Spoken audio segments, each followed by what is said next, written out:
Marketing in 2026 is louder than ever, and somehow it's working less than ever. In this episode of Journey to Legacy, Reed Hansen, the owner and chief growth officer of MarketSurge, breaks down what most founders are missing right now. People don't want more info, they want trust.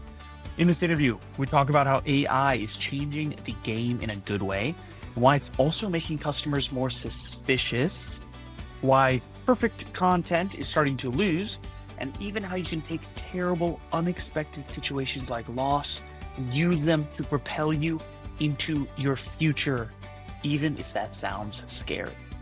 Reed also shares the simple $0 marketing move that most business owners ignore, plus why strong ethics might be the most underrated growth strategy today.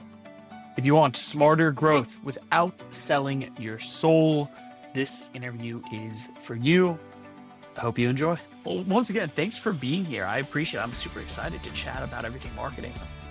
Yeah, my pleasure. I am really excited as well. I love talking about the journey, and I think this is a great setup for a really interesting conversation. Absolutely. Reed, kick us off for people that aren't familiar with you or with MarketSurge. Tell us a little bit about yourself and what you're working on. Yeah, you bet. So I am the owner and chief growth officer of MarketSurge. We're a digital marketing agency based in Chicago. My staff is spread all through the country and internationally. So we're all remote. We work with a lot of small and medium-sized businesses. Our goal is to build a lead machine that produces sales and growth while you sleep. And so we use a lot of automated tools, traditional channels, but try to introduce automation and AI wherever we can to help enable a lot of these small and medium-sized businesses do the fun parts of the business and leave some of the sales and some of the monotony to the automations. Nice. So we love our small and medium-sized businesses, our creatives, our technicians that are plumbers, HVAC professionals. We love these kinds of businesses and really want to enable them. Wonderful. Happy to hear that. No, sorry. And I guess the second part, I think you were going to ask about myself. Yeah, of course. So I'll add that as well. I got to make sure I remember every part of a multi-part question. I was raised in a family where my dad was an entrepreneur himself. He started a landscape design business, and he took me to work when I was 8, and that was so rewarding. I can look back in retrospect. At the time, I was like, I want to play Atari and Nintendo, but he took me to work, and in the evenings and weekend, very formative experience. In retrospect, I think that was super cool of my dad to do. After several years, his business ultimately did fail. And I would say it was kind of something that drive. Yeah, largely it was around collections, too many outstanding accounts receivable, and basically just it wasn't financially sustainable. He was so good at the landscape architecture, but did not have like a specialist for collections, and that just in that kind of business, that's a real risk. And so he was very disappointed, but he got back on his feet. He kind of pivoted careers and has been very successful in a different field. But I always remembered that it was a little bit jarring. I was like, oh, my dad's so cool, but how did this bad thing happen? And I just think that there's a lot of support and education that a lot of business owners need to thrive. I feel like what we're offering at MarketSurge really can help them. So great, man. Reed, so much to unpack there, right? Exciting that you all are, I said, completely remote team, international team, actually, which I think is very exciting. Yes. And you're only about 2 years old, I think. Is that right?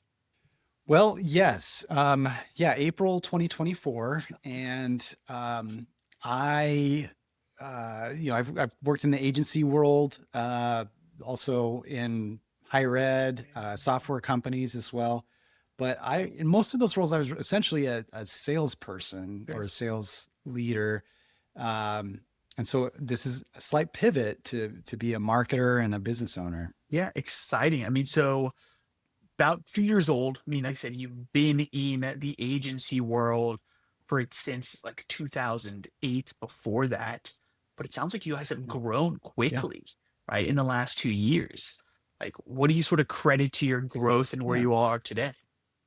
Yeah. So I think part of it is we started as a CRM automation service, and essentially we were using the Go High Level platform and building on top of that some automations for photographers. I have some experience working with my wife's photography business, and we built automations for her. Oh, And so we, through networking, we were able to do this for many other photography studios. But we felt that we were missing a lot of the equation, and in terms of like, well, how are the leads getting in? Well, they were paying somebody else to do ads for them, or they were hiring another party to do their website design for SEO. Um, they had lead gen call center reps to do those tasks, and so over the next months, we've been adding additional services. So we wanted to be more comprehensive and felt like offering one piece of software. We wanted to be consultative. We yeah. wanted to be problem solvers, and so we've added services, and that's really helped us grow quite a bit. Nice, nice. So actually starting pretty niched down is what it sounds like helped you Yeah. all to grow pretty Yes. quickly. It's true. Yeah. And I would recommend that approach for just about any business. If you're starting out, if you niche down, you can actually master something with small resources. And it's easier to create a community identity, like whether it's a Facebook group or newsletter, email groups. Like we can do that all and feel like we are all the underdogs working to lift each other up. And yeah, I would totally recommend that approach rather than going broad. Yeah. When talking about a niche, people talk about niching into a specific industry. In this case, we'll use photographers, or Yeah. niching very heavy into a specific service. What do you think is the correct way to go when balancing both of those? Yeah, that's a great question. And you could even add like geography to that too, or language, like within a geography. There's a lot of different dimensions that you could approach with a niche strategy. The So I don't know that there's one hard fast rule that industry is better than another, but it's almost like being responsive to what is transferable. And Mhm. for instance, we found that photography being a local business, we didn't actually want to do a geographical match because, like, say we were just focused on the Chicago area, like where we are, because it's competitive, and the radius that a photographer can draw a customer base would overlap with most others in the area. But what we did find is that the industries were very similar. I'm sorry, the companies and studios were operating very similar. I'll throw out one other aspect. We actually are in a sub niche of photography with a lot of our photographers. That's the boudoir style photography. Oh, interesting. Uh, and so niching down maybe is like even sub niching down even smaller than just industry. And so we found this like very distinctive practice. It requires a certain kind of client. Maybe she's about to get married. Maybe she's doing this for body empowerment. A lot of reasons, but understanding that niche, these photographers and studio owners really felt heard, and that we could talk very fluently in the kinds of marketing they needed to do. and that worked really well. So maybe one of the answers is like niche down the next level down, whatever dimension you pick, Sure. and you'll find that being even more specific is going to um, really benefit you. Yeah, niche even farther down. Interesting, right? So Yes. your answer is pretty much to go into an industry. Sounds like industry and very specific service. But then how can you dive even deeper just into that industry? Whether it Yeah. is, you Right. mentioned certain geographical area, whether it is a different language potentially, or in your case, not just photographers, not just studios, but boudoir. Get as specific as possible. Right. Oh, really Right. interesting. And I'll add to that too, just as I'm thinking about it, that specialists tend to charge more. They charge a premium versus generalists. And, so being like when you're niching down, you're going even more into the specialist direction. Sure. They talk to each other. So they're very prone to referring business. And, there was one other aspect, but those are some additional benefits you get from that next level of niching down. Yeah, you actually even didn't charge more. No, I totally agree. I love that. Yeah. Reed, let's go a little ways back. You mentioned that growing up, right, your dad had this landscaping company. Do you think that's where you first started getting an interest in business, or where did your interest in business stem from? Yeah, I think so. Maybe not overtly. Maybe I mean I remember I was on the job site frequently, doing what an 8 or 9 or 10-year-old could do, pulling weeds or piling rocks, the very simple things on the Sure. job site, and just thinking like I don't want anything to do with any of this. But I think over the years I really came to understand that my dad did have a lot of autonomy, that he had other staff that he supervised. It was really interesting to see him as like a leader of other people, Yeah. helping, teaching them certain skills, uh, and refining the product, uh, delivering a finished yard or property, and just the satisfaction that he really felt, the transformation that he felt, and he really could like put his name on it, and I that those aspects are what really appealed to me, is that um as an employee, for instance, as a sales rep, which I worked as many years, Mhm. um it was hard to see like what was the finished product that I like. Did I deliver something? I kind of like handed it off to a delivery team, or handed them a product that somebody else built.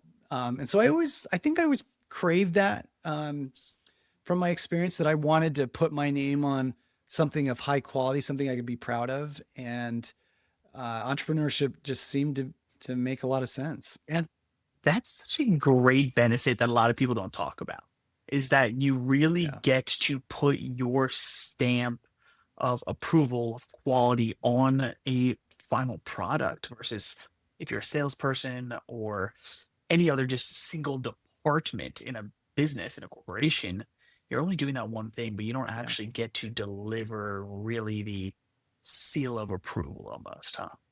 Right. Right. I would agree with that. Yeah, it can cause some extra stresses as well, I suppose. But Reed, you talk a lot about the importance of building relationships, of customer service, Yes. of trust. What do you think working in your dad's landscaping business taught you about those that sort of set the basis for who you are today? Yeah. Yeah, that's a great question. And trust is always something that I've been mindful of. I think when I want to make a purchase or do business with somebody, I have a hard time, like looking the other way if there's something about the individuals I'm doing business with that I don't like. Like I really have a hard time doing business with people that are, rude or overly salesy. I want somebody that seems genuine. I've always kind of craved that. And that's the kind of person I try to be. I try not to be too pushy in sales, experience, I feel like I always want to be in the position where my work speaks for itself. My reputation is what sells. And when you're selling somebody else's product, that's hard. Uh, that's hard to really establish. But when you're, leading an agency, leading a team that delivers marketing services, that becomes more about me. And so from a young age, my dad was a perfectionist, and I think he cared a lot more about the details of what he was delivering, fully landscaped property than most of his clients. And to get to that point, I think is when you really are, you've really arrived. Like, you know more about the product, and you can deliver at a extremely high quality, and that you are the most interested in the satisfaction of any party involved. So just observing that really helped me a lot. And I think every entrepreneur should think in that mindset. Like, I need to be happy with what I'm delivering. I need to be proud of that. And can I, can I put my past clients in a referral call with future clients? Can I trust them to speak well of me? And that should be everybody's goal. That should be everybody's goal. Well said, Reed, like especially there at the end where do I have the confidence that I can put any past client or customer on the phone with any prospect and say, Right. tell them how it went because you care and you're taking care of your customers at the highest level. Right. Right. Man, that is very important. It is the most important. Let me ask you this question. So you said that your dad almost cared more, right, about the final product sometimes. Yeah. Coming from a sales background, which you do, right? I've heard the saying, sell people what they want and then give them what they need. Have you ever heard this before? I have heard this. Yes. What's your perspective? Well, I think it depends on your role. So now if you are, in a lot of roles, you will be, say you're like a partner at a consulting agency, you're the owner of a entrepreneurial firm, you can fulfill that. When you're a frontline sales rep, that's definitely hard. But a business should be structured such that they can push back on a client that is asking for something that they don't need, or asking for more or less than they need. And that kind of so you should be able to empower your salespeople to make the decisions. So one agency I worked for, we were pretty narrowly focused on building mobile apps. And, as smartphones have come out, it was very popular for every brand to have a mobile app. And as you can imagine, and, but a lot of times it makes perfect sense. Like, it's great to have, access on your mobile phone, but in other cases it's very forced. Yeah. And, I'm trying to think of some examples, but often clients would come to us, these big brands, and be very exciting. We could talk about this big product, but they'd say, like, what should we do with the app? What features should the app have? And, and honestly, I'd rack my brain and I'd talk to the other, members of the agency design people, and they're like, they don't need an app. This is not a company that needs a mobile app. They can do what they want with their website. And however, like, salesman is motivated to sell. Yeah. But I think you just have to foster an environment where, the quality of product you deliver is more important than the revenue, because the revenue is a monthly and quarterly goal, and it's important. You can't live without revenue, but you do need to think about the long-term implications about doing something silly, in these many cases where we could not think of a good idea and maybe took the deal anyway and generated something that just wasn't it wasn't something we could be proud of or Yeah. something that we could tout. And so how you do that is tricky, but I think that's the leaders of the firm. They need to be engaged and really promoting that mantra or that approach that we well, and for instance, I've turned away a few projects that were not in our wheelhouse. We weren't really qualified to do certain projects, but B, other projects where I'd had some past experience working with them, and I knew that they were prone to like taking the cheapest route or like taking shortcuts on design and just to get it done. They were kind of the done is better than what is it? Making Finish is great. better than perfect. Yeah. Yeah. Yeah, I'm with you. Yeah, exactly. So, there's times you have to do that. And I think that's like healthy to do. It's almost like how you do it with relationships. You don't get into friendships or other relationships with people that mistreat you or that you're going to have a series of bad experiences with. You owe it to yourself, and I think you owe it as a brand and a business to do the same. It's so important, right? I think these days, especially having strong ethics in business, it's becoming, unfortunately, less and less prevalent. And so being able to tell somebody, no, you don't need that. I'm not going to make this sale just because you want it is really powerful. Reed, take us a little bit forward in your journey. What did the transition from your corporate life to entrepreneurship look like?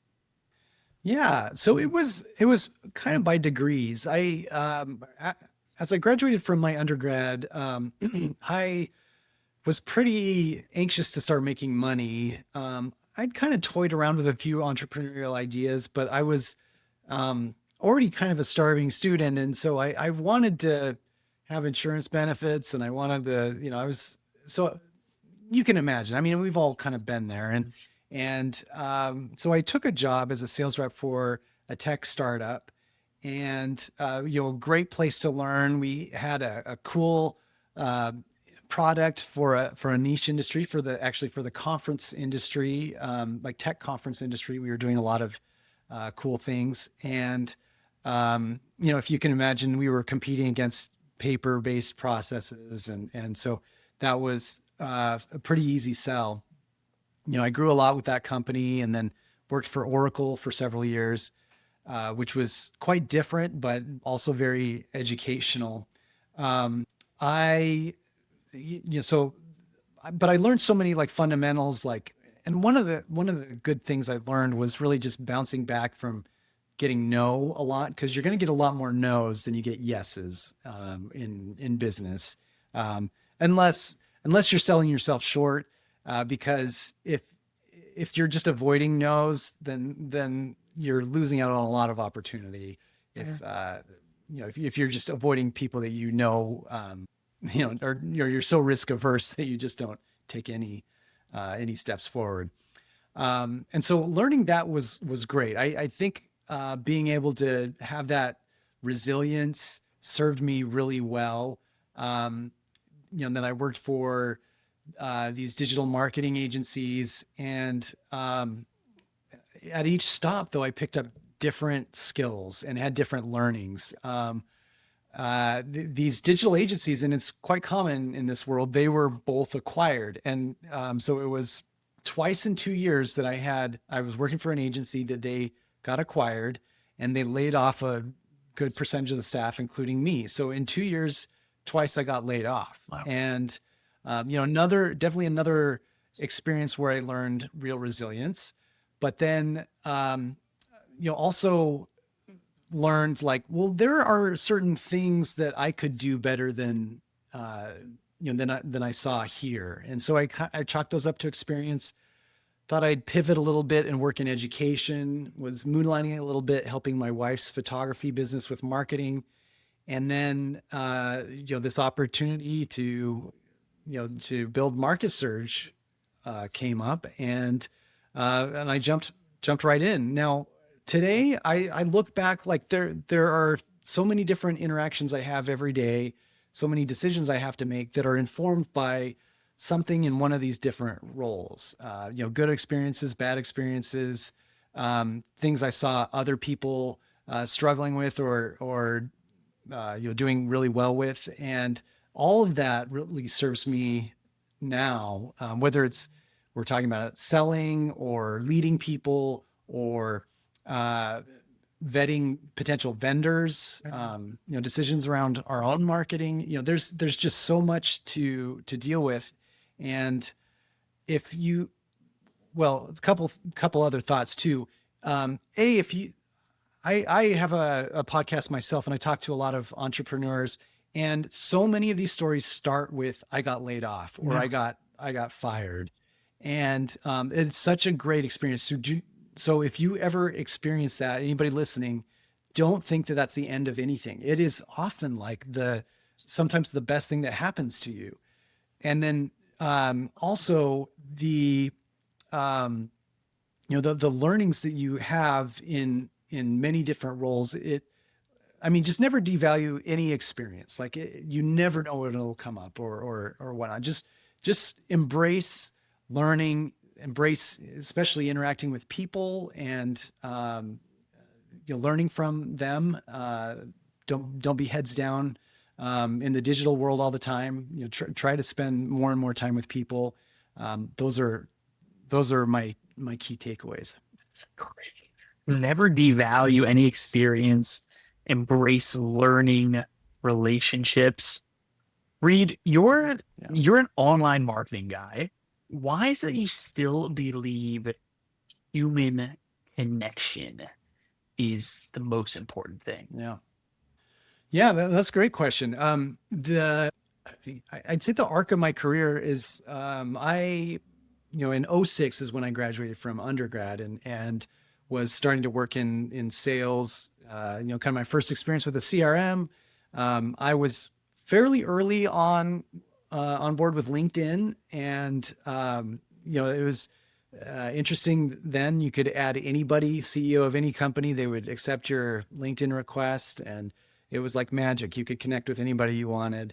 There's so much novelty around it, and and I thought, man, this is the future. We don't, I'm a little bit of an introvert myself, so when I say, like, I push people to talk to people, I'm kind of like pushing myself, because it doesn't necessarily come naturally to me. But I at the time I was thinking, like, oh man, this is great. I don't have to interact with people. I can call people less, or I can have fewer meetings with people. I can just do it online. And true enough, I think there was a time when you could really do a lot of sales work with the digital channels. And but you fast forward to today, we've got a lot of cultural fatigue around the number of emails and calls and texts we get, and the advertisements we're bombarded with. And I think it's flipped back to we don't interact with people nearly enough. And when it does happen, it's more impactful, in the sense is like, I'm going to remember a conversation with you, Wayne, even though it's virtual. We're doing this live in real time. Yeah. We're going to, we'll always remember this.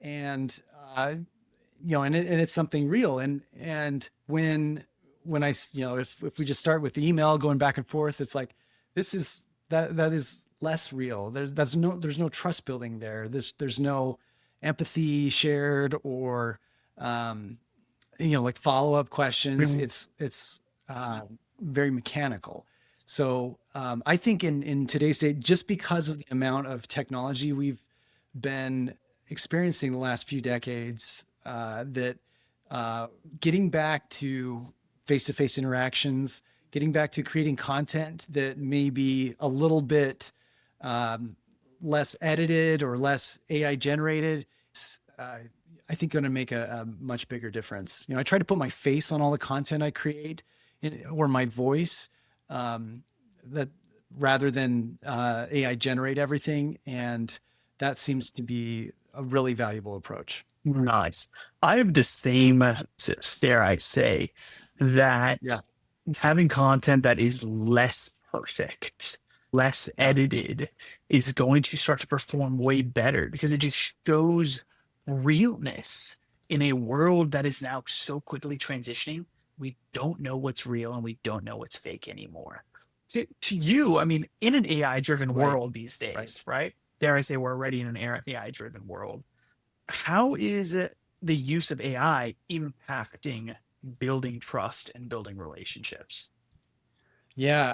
I think it's had a bit of a negative effect. Not that people are being, I think, there's like the overt worry that celebrities, would be spoofed in videos doing embarrassing things. And there's probably some degree of that we have to be watchful of. But if anything, just the quantity of content that AI allows us to generate, um, it just makes us suspicious of, like what's the value in reading a blog when I could just ask chat gpt to write me an article on the same topic, and um or what's the value in some of this, some content that I could consume when I could just interact directly with chat gpt. And so as far as trust goes, it's like we're just like tired, we're ready. Like, it's like I don't necessarily want more information. I feel like I have enough information. I or if I don't, it's like one click away. I i i want i want a friend. I want a partner, somebody I can trust, somebody that's got my back, like that's what I want. I don't um I'm sure I can get a professional looking article that tells a complete, fabrication. But if I can have a friend that tells me the same thing, that's so much more valuable. And um, so I think it's like there's just a less of a premium on the information itself and more of a premium on like trust. Yeah. If that makes sense. Less premium on the information, more of a premium on trust. Reed, Yeah. we at Journey to Legacy, like we're working to build a community, and I'm had this debate of like, should it be a totally in-person community versus online? Because people are Sure. just yearning for it more and more and more. Um, Yeah. and so I don't think there's an answer, Yeah. but we'll see where the world goes, right? We all need more. Like you said, we want friends, we want people we can trust, not just information because it's at our fingertips, essentially always. Yes. Absolutely. Read in Absolutely. your story from, Well, sorry, do you have a thought for me? no, that's right. I think we just have a slight lag, and I was uh, just trying to emphasize. I think the more in person interactions, the better. If for what that's worth, I think that's something that people are really craving. They might not always act like it, but I think that's something that Yeah, people crave. people crave it for sure. So, in your story from pivoting from corporate to market surge right now, right? You said you were fired or let go twice because of acquisitions. And you also mentioned that a lot of stories from entrepreneurs Yes. start with that they were fired, they were let go. I am one of them as well. Yeah. Somebody out Ah. there that's listening Wow. right now, right, sort of just got fired, how can they turn that into Yeah. fuel to propel them into the future that they're meant to live? Yeah. Well, here's what the emotions I went through. I mean, the first time it was hard, and then the second time it was like exponentially worse. It was so recent that I was like, like questioning my like existence. Yeah. Like, am I a good person? Like, and but the you almost go through this grieving process like when you lose a loved one. And I think I finally came, and I like kind of came to this like mantra in my head. It's like, I am not my job. Like, I exist independently of this job. And that this, obviously this circumstances will vary. I'd say like a firing for cause is probably like even more transformative and traumatic than, going through like a structural layoff. And so, I really feel for those people, but maybe there's even greater potential for change and growth out of that. But if you can just separate yourself from the situation and say, what do I actually learn here? What do I want in life? Like maybe I have a few weeks of pay that they're giving me, or maybe not, but this is my chance to reframe my story, learn something new, reposition or redirect my career towards something that makes me happier, or maybe it's time to take an additional risk and start a business. I think just embrace the opportunity. And I would just hope that like just sharing that fact, like Wayne, you, me, many other entrepreneurs, they went through this and they were so much better off after they got through it. And just embrace it. You're going to hurt for a little while, but you can definitely come out better on the other side. Absolutely. You're going to hurt for a little while, but you can definitely come out better on the other side. I had a conversation a couple of days ago where we were saying how thankful we are for the things in our past that didn't work out because they are what led us to today. Right. And so both of us are clear examples that if you are let go from a job, you can use it to fuel the future of your dreams. And so, Yes. Reed, with MarketSurge, tell us a little bit more. I know you were a sort of all-encompassing agency. Who are you Yeah. primarily serving? Do you have primary services that you're trying to push? For anybody out there that's listening that is thinking, I'd love to work with you, who are sort of your ideal type of customers? Yeah. The kinds of customers I really like to work with, and I think it's informed by my background, is, small and medium-sized business owners that are very proficient at something, that they have a skill or something that they offer to the world. I have some great photographers in my client portfolio. I have some great technicians that do some, wonderful plumbing, HVAC type of work. And they want to focus on that. Now, those kinds of clients are perfect because we can really take the ball from, we can help them with lead generation, lead creation, pipeline management, and help enable their sales team to fill their calendar with the bookings that they got in business for. So those are exactly the kinds of clients. I say like creatives, home service professionals. Those are my two big groups of clients I love working with. Creatives, home service professionals, that's small to Yeah. medium.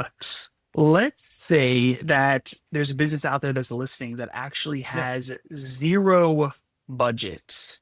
Yeah. What advice would you give them? Where should they start?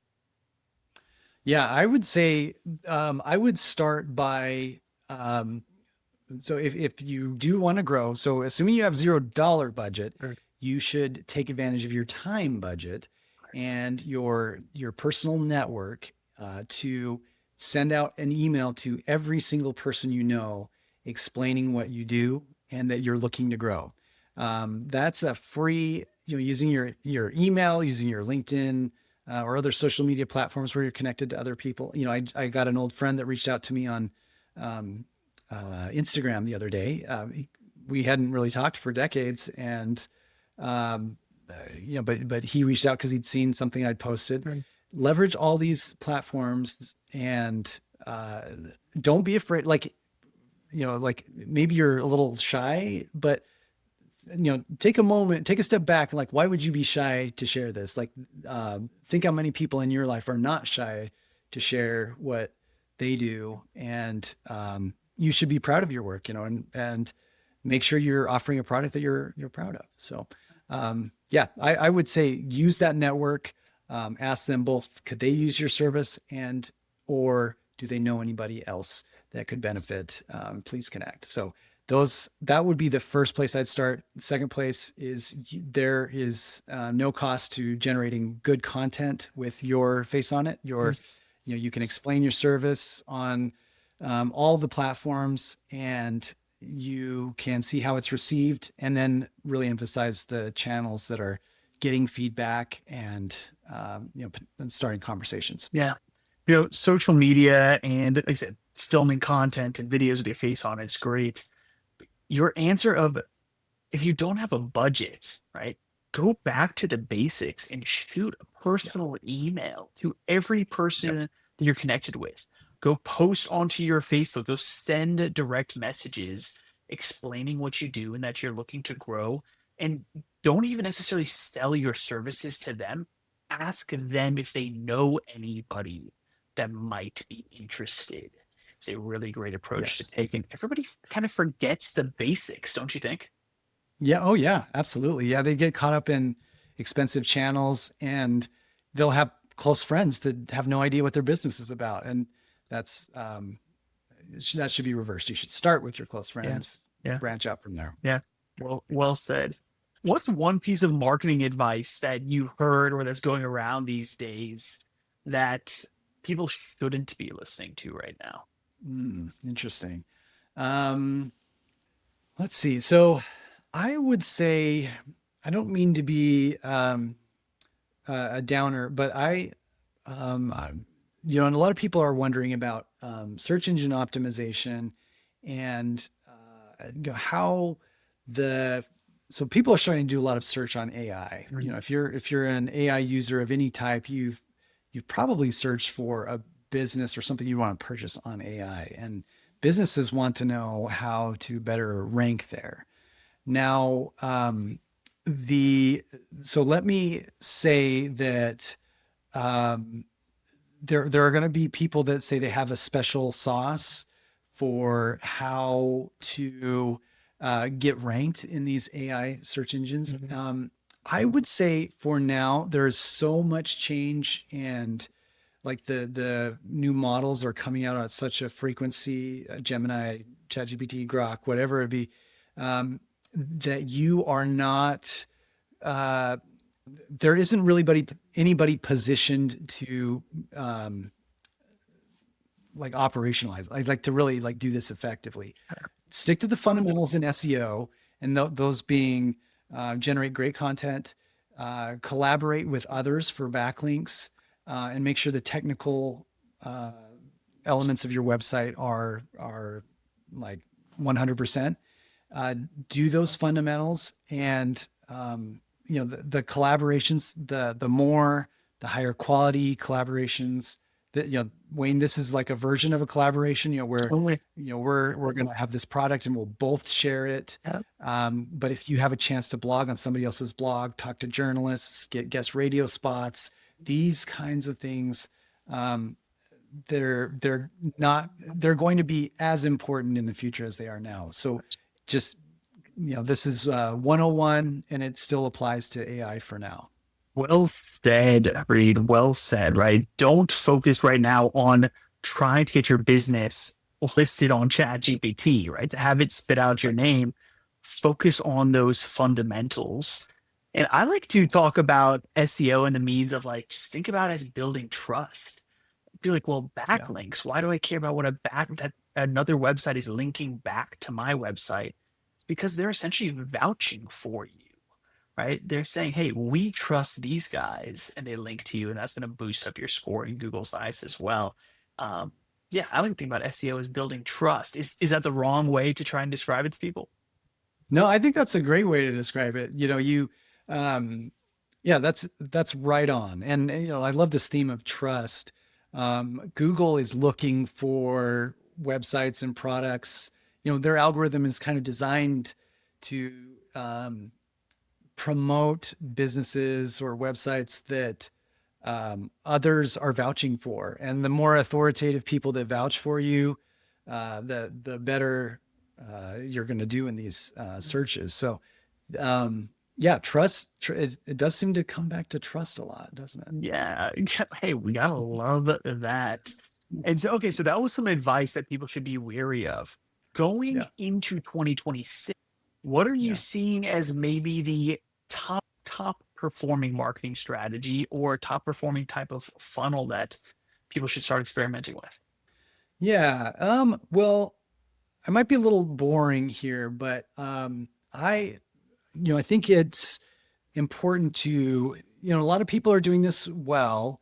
Your influencers are really building a lot of following using the short form video on TikTok, Instagram Reels, and other places. Short form video performs really well on YouTube and on LinkedIn as well. And the kind of the guidelines of short form video are like less than 2 minutes, maybe even a minute or less, filmed in vertical format, typically on your phone. And these are like short, concise thoughts, not necessarily in a studio, not necessarily heavily edited. Try to be brief and impactful. Like have something impactful in the content right off the right when people open it, and share something of value and share something that's authentic, like a real story that you had, like a real interaction you had. And so some people don't like the way they look on camera. I don't think that is that holds you back. Don't compare yourself to influencers. People want real people on the content they consume. Well said. Reed, what do you think is next for MarketSurge, or what does the future look like for you all? Yeah, that's a great question. I have found that, I've really enjoyed working with these small and medium-sized businesses. We're continuing to look for additional services that we can offer. I as an agency, we go through a process of weighing, like, do we add additional offerings or not? And in many cases, we haven't. One thing I thought about is, like, do we add call center sales support? This is something we offer. And in many cases we outsource or delegate to a partner. But where I'm actually seeing a lot of growth potential is with the PR work we're doing. So that's both helping get high authority backlinks, but also getting placement in featured articles on high authority publications, potentially podcast guest placement, radio placement, all these things. But the value of PR, it just helps your brand's trust. So yeah, well, it goes back to trust. I actually started in PR, Reed, and so I love that space. So important. Yeah. So it's exciting. You all are headed that direction. And then, Reed, what about for you personally, right? So the show is often about legacy, and so tell us, what does legacy mean to you? Yeah, well, one of the things I didn't like about previous jobs was that I don't feel like I was in quite control of my legacy. I was kind of tied to businesses and products that other people were making all the decisions about. And I was like actively promoting them. And so I often felt like a bit of a fraud, like I'm like hyping up other people. Sometimes they were great, sometimes they were not so great, but I was hyping them up. That was my job regardless. And I was trying to persuade people to do business. And, so I think the legacy building is part of the impetus for doing this. And a lot of it is informed by what my dad went through. He had a business that failed because he maybe didn't have the right team or processes or expertise in place, and so I want to be that guy that has helped businesses thrive despite that. I really focus on trying to stay ahead of the marketing technology game so I can pass that information to my clients and share that, help them stay growing in that environment. And I just I'm really excited about these clients I have, and just love to partner with them. And it makes me happy to see them grow and have good lives. So that is the legacy I want to leave. Yeah, helping people to grow, leave good lives, and actually just being in control of your lives, dare I say. That's kind of what I'm hearing. Is that right? Absolutely. Man, it's so important. Reed, well, I appreciate your time, my friend. It's such a pleasure learning from you about marketing. anybody out there that wants to learn more, where's the best place for them to go to? Yeah, our website is MarketSurge.io, and you can reach me directly at reed@MarketSurge.io. I'm also on LinkedIn, and I also have a podcast, Inside Marketing with MarketSurge, which you can find on any of the directories. So really excited to talk to anybody. I'd love to just bounce ideas and network, and I welcome you to reach out. And that's a wrap. Wow. What I love about Reed's story is that it reminds us of something really important. Growth isn't just about better tactics. It's about becoming a better human. We talked about losing jobs, questioning identity, and learning the hard truth that you are not your title, your paycheck, or your past failures. We talked about why trust beats automation, why niching down actually gives you more freedom, and why doing the right thing in business matters more than just short-term wins. If you're early in your journey, if you're building something from scratch or trying to grow simply without losing your values, let this be your reminder. You don't need to be perfect or loud or flashy. You just need to be real, consistent, and willing to learn. Legacy isn't built someday in the future. It's built in the choices that we make today. Thanks again to Reed for sharing his journey so openly, and thank you all for listening. If this episode helped you, share it with somebody out there who's busy building their own path. And until next time, I will see you in the next episode of Journey to Legacy.